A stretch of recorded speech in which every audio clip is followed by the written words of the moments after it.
We are covering a mystery and a massive search this morning. Overnight, this anguished scene as family members learned that Malaysia Airlines Flight 370 simply vanished with 239 people on board while flying from Kuala Lumpur, which is in Malaysia, to Beijing. Such devastating news. And take a look at this. Reporters in China swarming a news conference held by airline officials. Now, here's what we know at this hour. The flight went off the radar in the South China Sea near Vietnam. And right now, there's an air and sea search and rescue mission for that Boeing 777, which never sent out a distress signal, which indicates that whatever happened quickly. Yes, and this is going to be a complicated search and rescue mission. On board, passengers from 14 different countries. There were 3 Americans on board, including an infant, and we're going to begin our coverage with ABC's Bob Woodruff, who's at the airport in Beijing. Bob, good morning to you. Good morning, Dan. This is Terminal 3 of the Beijing airport where that plane was supposed to land early this morning. Sadly, of course, it did not. Now, that information from the airlines has been creeping out very, very slowly, and that has been very, very frustrating to the families. In Kuala Lumpur, Malaysian Airlines CEO spoke solemnly to the press. Malaysia Airlines confirmed that this flight MH370 lost contact with Subang Air Traffic Control at 2:40 a.m. this morning. The plane was due to fly from Malaysia's capital, Kuala Lumpur, to Beijing, China. It went off the radar somewhere off the southern tip of Vietnam. 227 passengers from 14 different countries and 12 crew members were on board the Boeing 777. Among them, 3 Americans, 2 of them children. Here at this Beijing hotel room today, family members gathered in tears. I don't want to live. What is the point of me being alive, says this mother, whose 40-year-old son was on board the plane. In frustration with the airlines, this woman said they were only given water and bread in the room.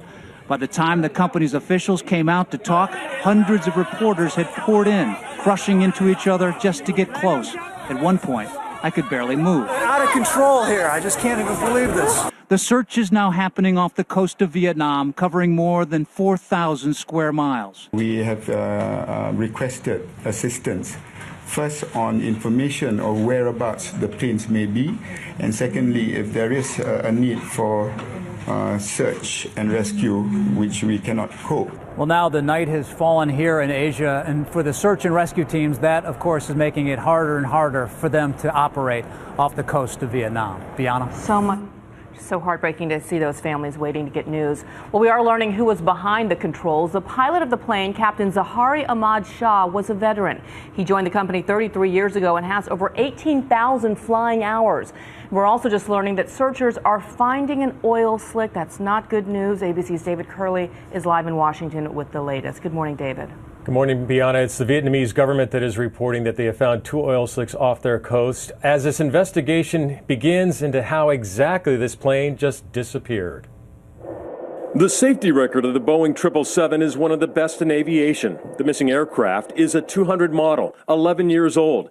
The veteran 53-year-old pilot has been with Malaysia Air for 31 years. Boeing is already assembling an investigative team and in a statement said, quote, "We are closely monitoring reports on Malaysia Flight MH370. Our thoughts are with everyone on board."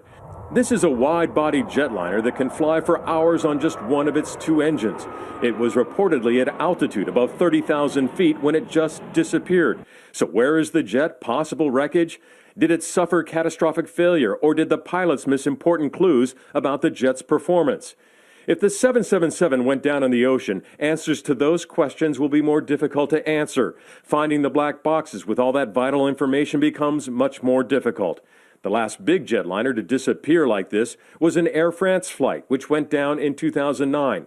It was years before the black boxes were found, and the mystery of that flight was solved. A combination then of equipment failure and the pilots failing to see the problem.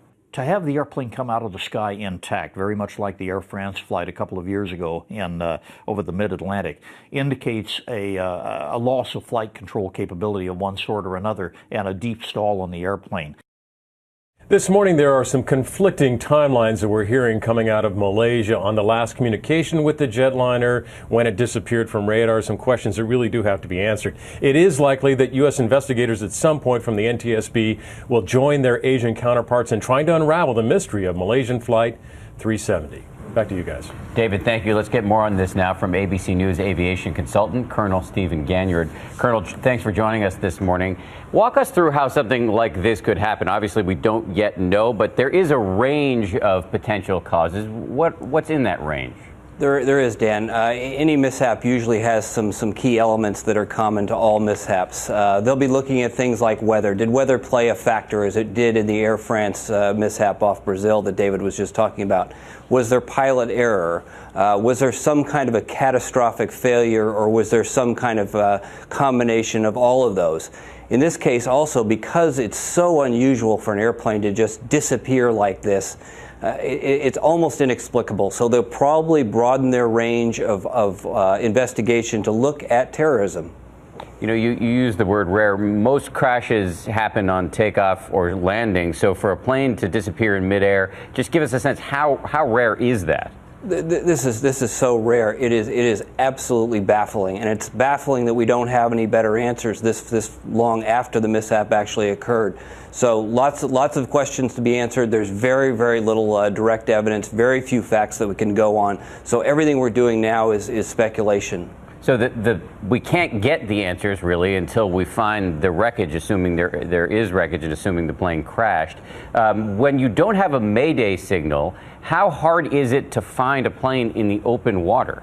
This is going to be very difficult, and one of the reasons it's going to be very difficult was the same reason the Air France off Brazil crash was difficult, because it sounds like this aircraft was out of radar coverage. Radars only go out about 200 miles, and in this part of the world their coverage is very spotty, and so they probably were just reporting at different positions along their planned flight route, and they weren't even in radar contact. So all we know is the altitude and the airspeed and the heading that they should have been on at the last point that they were talking to air traffic controllers. Other than that, we have no idea where they are.